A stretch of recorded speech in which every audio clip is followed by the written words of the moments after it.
فرای سر ریش تمسخر میکنن. تو همین ریش، همین کسی را که ریش هم میبینی که در سیما ریش آدم تروریست هم میبیناش. ما میره باور میکنین یه بار همین تروریستا را ببینین ریشوشون دویدگی کوته روشونه. این نفرای اصلا جهل است. متوجه هستین؟ ضعف ایمان است. سر ریش تمسخر میکنن، سر لنگی تمسخر میکنن، سر حجاب تمسخر میکنن. بدون شکی کافر میشن، بدون شکی مرتد میشن، بدون شکی میشن. چرا؟ یا خب شعائر اسلام است. و من یعظم شعائر الله فانها من تقوى القلوب. تو باید ریش تکل میکنی خودت میفهمی گناهیت، اما سر ریش مسخرگی نکن، ریشخند نزن.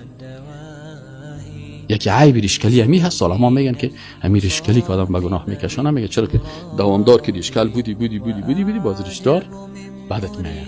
حتی تو ریشدار که باشه از اون میترسه. نیست؟ یعنی او از چهره پیغمبر صلی الله علیه و سلم چی میکنه؟ میترسه. از این خاطر ریشکلی خودش، اگرچه خود ریشکلی خود گناههای زیاد داره، تشبه با کفار است، تشبه با زنها هست، هر دفعه که ریش خدا کل میکنه هر دفعه لعنت الله سر از اون نازل میشه.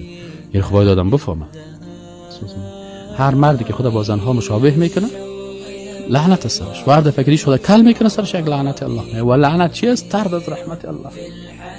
خب این خودش میفهمه، لعنتش میفهمه، اما گناهگار میشه.